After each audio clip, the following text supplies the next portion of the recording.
Hello friends. जैसा कि हमने पिछले एपिसोड पे देखा था कि जियोयान ब्लड सेक्ट का पीछा कर रहा था और ब्लड सेक्ट ने स्नेक सेक्ट और ब्लैक स्केलेटन टाउन को हरा दिया था। लेकिन तभी ब्लड सेक्ट के चीफ को पता चल जाता है कि जियोयान पीछे है और वो उसे बुलाता है। फैंगलिन उससे कहता है कि मुझे पता है कि तुम मैप के टुकड़े के लिए आए हो और तुम ये ले सकते हो, लेकिन तुम्हें बताना होगा कि इस मैप के टुकड़े में आखिर ऐसा है क्या। लेकिन जियोयान उसे बताने से मना कर देता है, जिस बात से नाराज होकर फैंगलिन जियोयान पे अटैक करने के लिए अपने सैनिकों को ऑर्डर देता है। ब्लड सेक्ट के सैनिक जियोयान पर अटैक कर देते हैं, लेकिन जियोयान उन्हें अकेले ही हरा देता है। इसके बाद चीफ खुद जियोयान से लड़ने के लिए आगे आता है। एल्डर उसे मना भी करते हैं, लेकिन वो कहता है कि मैं इसे हरा सकता हूँ, आपको परेशान होने की ज़रूरत नहीं है। वो कहता है अगर जियोयान भागे तो तुम उसे पकड़ के मार सकते हो, वरना इसे मैं ही मारूंगा। इसके बाद वो जियोयान पे अटैक कर देता है, लेकिन अपना जियोयान तो जियोयान था, वो उस पर भारी पड़ रहा था। दोनों के बीच एक आइकॉनिक फाइट हो रही होती है जो कि बहुत अच्छी थी। लेकिन जब चीफ नहीं जीत पाता तो वो अपनी स्पिरिचुअल पावर को यूज़ करता है और अपनी तलवार दूर फेंक कर अपनी फ्लेम्स को निकाल लेता है।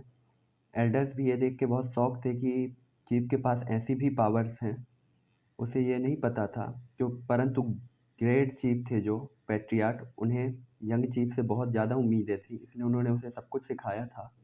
यहाँ याओ लाओ भी जियोयान से कहते हैं कि तुम्हें भी इससे लड़ने के लिए अपनी फ्लेम्स का यूज़ करना चाहिए, वरना ऐसे तुम उसे नहीं हरा पाओगे। ये सुन के जियोयान भी अपनी फ्लेम्स को निकालता है और बाहर छोड़ देता है और अपनी फ्लेम से उसे सप्रेस करने की कोशिश करता है। दोनों फ्लेम्स एक दूसरे को सप्रेस करने की कोशिश करती हैं। स्टार्टिंग में तो जियोयान की फ्लेम्स कमज़ोर दिख रही थी, लेकिन फिर वो अचानक बढ़ने लगती हैं, क्योंकि जियोयान के पास जो फ्लेम थी वो एक हेवनली फ्लेम थी, जिससे यंग पैट्रियट थोड़ा सा दूर जाके गिरता है। एल्डर जाके उसे संभालता है और कहता है कि हमें यहाँ से चलना चाहिए, वरना ये हम दोनों को मार डालेगा। लेकिन फैंगलिन मना कर देता है और कहता है हमें बस इसे थोड़ा देर तक उलझाए रखना है, तब तक ग्रेट चीफ या पेट्रियार्ट वहाँ पे आ जाएंगे। फिर पेट्रियार्ट हमें दिखाया जाता है जो कि स्नेक सेक्ट की लेडी को मार देता है और ब्लड सेक्ट की तरफ वापस आने लगता है। यहाँ जियोयान भी अब नाराज़ होकर उन दोनों के लिए मारने के लिए आगे बढ़ता है। फैंगलिन ये देख के कहता है कि अगर तुमने हमें मारा तो मेरे फादर तुम्हें छोड़ेंगे नहीं, वो भी तुम्हें मार देंगे और तुम्हारे परिवार समेत तुम्हें ख़त्म कर देंगे। जियोयान उसकी एक भी बात नहीं सुनता और आगे बढ़ने लगता है। एल्डर फैंगलिन को पीछे करते हैं और वो खुद जियोयान से लड़ने के लिए जाते हैं। इसके बाद हमें एल्डर और जियोयान के बीच फाइट दिखाई देती है। जियोयान एल्डर के हर एक अटैक से बच जाता है और उसके बाद एल्डर पे अटैक करके उन्हें घायल कर देता है। एल्डर अपनी हर एक एबिलिटी यूज कर लेता है, लेकिन वो जियोयान को कुछ नहीं कर पाता। जियोयान अपनी फ्लेम से उसकी हर एक अटैक से बच जाता है। इसके बाद अपनी फ्लेम का यूज करके वो उसे वहीं पे भस्म कर देता है। ये देख के फैंगलिन वहाँ से भागने लगता है तो याओ लाओ कहते हैं कि उसे भागने मत दो, उसे मार दो। तभी फैंगलिन से अचानक कोई चीज़ टकराती है और उसका पेट फट जाता है। ये क्यून मेडुसा होती है जो अभी स्नेक फॉर्म पे है, जो कि जियोयान के बॉडी में ही रहती है। तभी याओ लाओ कहते हैं कि वो आ रहा है, तुम्हें इससे जल्दी से अंगूठियाँ लेनी चाहिए और यहाँ से चलना चाहिए। जियोयान भी जल्दी से उनकी स्टोरेज रिंग्स निकालता है और वहाँ से निकल जाता है। इसके बाद वहाँ ग्रेट चीफ पहुँचता है और वह पहले तो ब्लैक स्केलेटन टाउन के लोगों को मरा देखता है। इसके बाद वह ब्लड सेक्ट के लोगों को मरा देखता है और इसके बाद वह देखता है कि उसका यंग चीफ, उसका बेटा मरा हुआ है।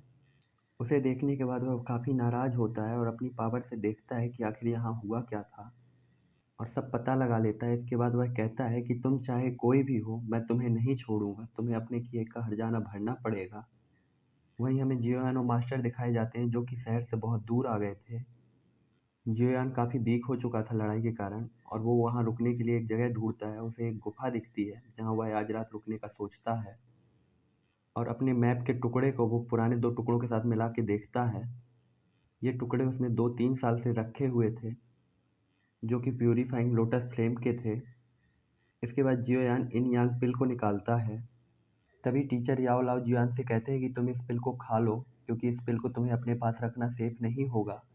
तो जियोयान कहता है कि मैं इसे ऐसे कैसे खा सकता हूँ, इसका अपना एक प्रोसीजर होता है। तो याओ लाओ कहते हैं कि तुम्हें नाराज़ और घबराने की ज़रूरत नहीं है, तुम इसे ऐसे भी खा सकते हो और वो ये पिल ऐसे भी वर्क करेगी, तुम सिर्फ खाओ और मेरी बात मानो। जिसके बाद जियोयान उस पिल को उठाता है और खा लेता है और एक्सपेक्ट करता है कि उसे कुछ होगा, लेकिन उसके शरीर में कुछ भी नहीं होता है। जिससे वह याओलाओ से पूछता है कि ये क्या है? इससे तो कुछ भी असर नहीं हुआ। तो याओलाओ कहते हैं एक टियर 7 की पिल है और ये तुरंत वर्क नहीं करती है, इसमें अभी कुछ टाइम लगेगा। इस पिल के यूज के लिए तुम्हें पहले इसे एक्टिवेट करना होगा और इसके लिए तुम्हें नेचर की हेल्प लेनी होगी। नेचर इसके बेनिफिट्स को अनलॉक करेगा और इसकी पूरी तरीके से तुम्हारे यूज के लिए बनाएगा। लेकिन जब ये पूरी तरह से तुम्हारे यूज में आएगी तब तुम्हें बहुत ज़्यादा पेन होगा और कई बड़े बड़े ग्रैंड मास्टर तो इसका पेन सह भी नहीं पाते हैं और वो मर भी जाते हैं। हालांकि तुम्हें घबराने की ज़रूरत नहीं है, तुम्हारे साथ मैं हूँ, इसलिए यह तुम्हारे लिए आसान रहेगा। तो जियान कहता है कि लगता है आप बहुत बड़े बड़े लोगों से जान पहचान है आपकी, आप उनसे मिल चुके हैं, आप मुझे बताते क्यों नहीं आप कौन हैं?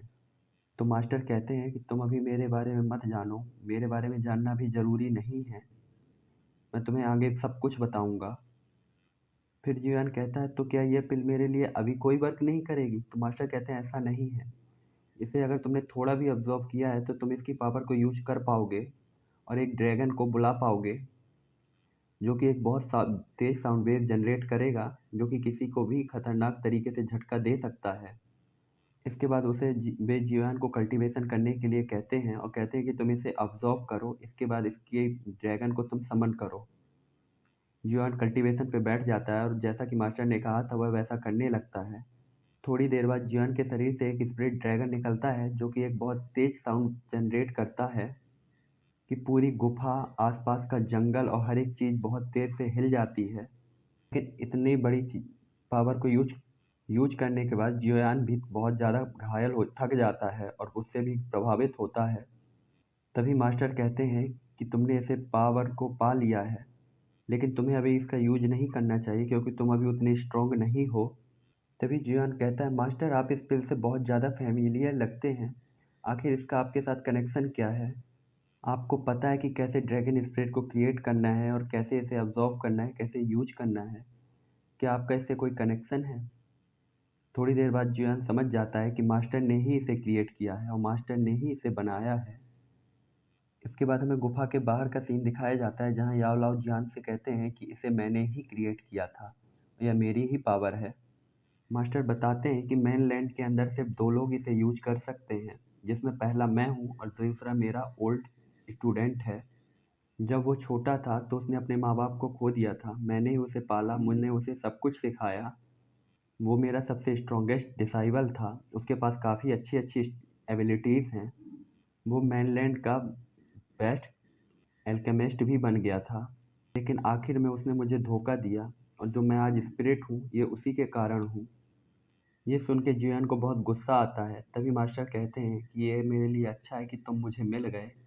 तभी जियान कहता है कि हमें अभी ब्लैक सिटी नहीं छोड़ना चाहिए था, वो हमें वहाँ मिल सकता था और हम उसे वहाँ मार सकते थे। हो सकता है उसने ही ये सारा ओकेज़न ऑर्गेनाइज किया गया हो।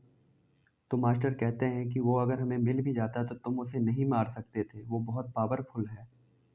इसलिए जब तुम स्ट्रांग हो जाओगे तो हम उससे ज़रूर लड़ेंगे। हालांकि मास्टर जियान की बॉडी यूज कर सकते थे, लेकिन पास में ही सोल टेम्पल था, हॉल ऑफ सोल, जिसके कारण मास्टर ने उसकी बॉडी को यूज नहीं किया और इस चीज़ को भविष्य पे छोड़ दिया। तभी जियान मास्टर के पास जाता है और कहता है कि मास्टर मैं एक दिन ज़रूर स्ट्रांग बनूंगा और आपका बदला ज़रूर लूँगा। जब मास्टर देखते हैं कि माहौल थोड़ा गर्म हो रहा है तो मास्टर हंस देते हैं और कहते हैं कि मुझे तुम पे गर्व है छोटे साथी। इसके बाद जियानान कॉलेज के लिए निकल जाता है, लेकिन उस कॉलेज में सबसे बड़ी प्रॉब्लम ये थी कि वो मास्टर को कैसे लेके जाए, क्योंकि वहाँ पे बहुत कड़ी सुरक्षा थी और वो तुरंत मास्टर को पहचान जाते। इसलिए जियोयान मास्टर को कंपटीशन के टाइम पे यूज़ नहीं कर सकता, ना ही उनको अपने साथ ले जा सकता है, इसीलिए उसे दूर रहना होगा मास्टर से। इसके बाद जियानान अकेडमी के लिए निकल जाता है और सीन शिफ्ट होता है और हमें एंट्री गेट दिखाया जाता है जहाँ पे सैनिक सबको एक एक पिल दे रहे होते हैं और कह रहे थे कि अंदर तुम अगर किसी को मारते हो तो ये पिल हमें बता देगी, इस पिल को लो और खाओ। इसके वो बाद वो एक पिल जियोयान को भी देते हैं, तो जियान कहता है कि मैं यहाँ का स्टूडेंट हूँ। तभी वहाँ पे एक आदमी आता है और जियान से पूछता है कि तुम कौन हो, तुम अपनी डिटेल बताओ। जिसके बाद जियान अपना नाम और अपनी डिटेल बताता है तो वह समझ जाता है कि यह वही लड़का है जिसने एडमिशन के साथ ही 2 साल की छुट्टी मांग ली थी। इसके बाद वह जियोन को जियोनान एकेडमी जाने वाली गाड़ी पर बैठा देता है और कहता है कल वहाँ पे कंपटीशन है और ये ठीक है कि तुम आज आ गए, तुम कल के कंपटीशन में पार्टिसिपेट कर सकते हो। इसके बाद जियोन उन्हें ग्रीट करता है और वहाँ से जाने लगता है।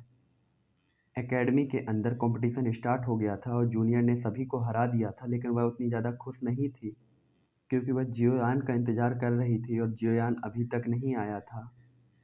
तभी होस्ट अगले मैच के लिए अनाउंसमेंट करता है और अगला मैच जियोयान का था जो कि जियोफेन से होने वाला था, लेकिन जियोयान यहाँ पे नहीं था, जिससे जी जूनियर थोड़ा और उदास हो जाती है। लेकिन तभी वहाँ पे एक एंट्री होती है और वो होती है हमारी जियोयान की, जिसे देख के जूनियर खुश हो जाती है और ये एपिसोड भी यहीं समाप्त हो जाता है।